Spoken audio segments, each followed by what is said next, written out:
Alors, je suis végétarienne depuis maintenant 1 an. Happy birthday to me! Bravo. Et dans ces 1 an, j'ai donc appris beaucoup de cette expérience. Premièrement, que c'est pas si dur d'arrêter la viande. Et oui, c'est possible. Mais aussi que les alternatives à la viande, comme le tofu ou le quinoa, c'est vraiment super bon. Mais ça, c'est la partie cool parce que j'ai aussi appris malheureusement que, encore une fois, l'inégalité entre les hommes et les femmes est vraiment partout. Et oui, même quand on décide de devenir végétarienne, on peut être victime de sexisme. Je m'explique. Vous autres végétariennes, avez-vous déjà remarqué que dans votre entourage, la majorité des personnes végétariennes étaient des femmes? Parce que j'ai l'impression, et même l'intime conviction, que dans notre société, manger de la viande, c'est quelque chose considéré comme masculin, viril. De ce fait, les hommes qui décident de devenir végétariens sont oppressés par une société qui les considère comme fragiles, non virils. Parce qu'une femme ne mange pas beaucoup, comme des salades, des fruits, ça c'est féminin, c'est délicat. Alors qu'un homme, ça mange 3 fois son poids et beaucoup de gras.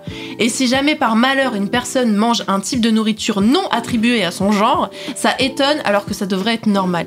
Surtout qu'à la base, devenir végétarien, ça peut être pour l'environnement, car l'impact carbone de la production de viande est énorme. Ça peut être aussi pour la santé, car manger trop de viande, c'est pas hyper bon pour le corps. Personnellement, et c'est le cas pour beaucoup, c'est pour les animaux, car je trouve que les conditions de vie des animaux dans les élevages sont inadmissibles. Beaucoup d'animaux sont aussi tués dans des conditions atroces.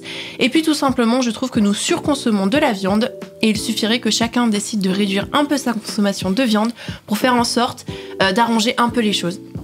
Et toutes ces convictions, même si ce sont celles d'hommes, ne sont pas stupides ni signes de fragilité, mais simplement de l'intelligence et du courage. Et oui, je ne sais pas, Elisa et Elien, si vous avez vu la série HPI sur Disney+.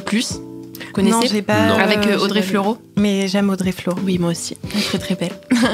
Il y a une scène où le personnage féminin, justement, joué par Audrey Fleurot, qui est un personnage haut en couleur, qui n'a pas sa langue dans sa poche, un peu comme Elisa, elle est avec un collègue de travail au restaurant.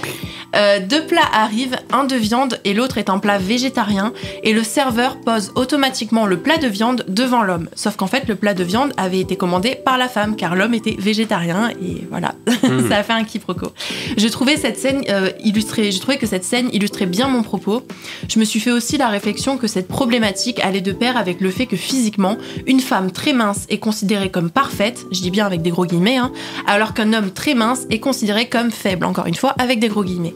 D'ailleurs, on a souvent tendance à penser qu'être végétarien signifie minceur, car on imagine que les personnes qui le sont mangent de la salade matin, midi et soir. Non, on n'est pas des tortues en fait, on mange comme vous. Vous seriez étonnés de savoir le nombre de recettes bien grasses qu'on peut cuisiner, et ça aussi, j'étais ravie de l'apprendre. D'ailleurs, spoiler alerte, on peut manger de la raclette, non, parce que en termes de nourriture bien grasse.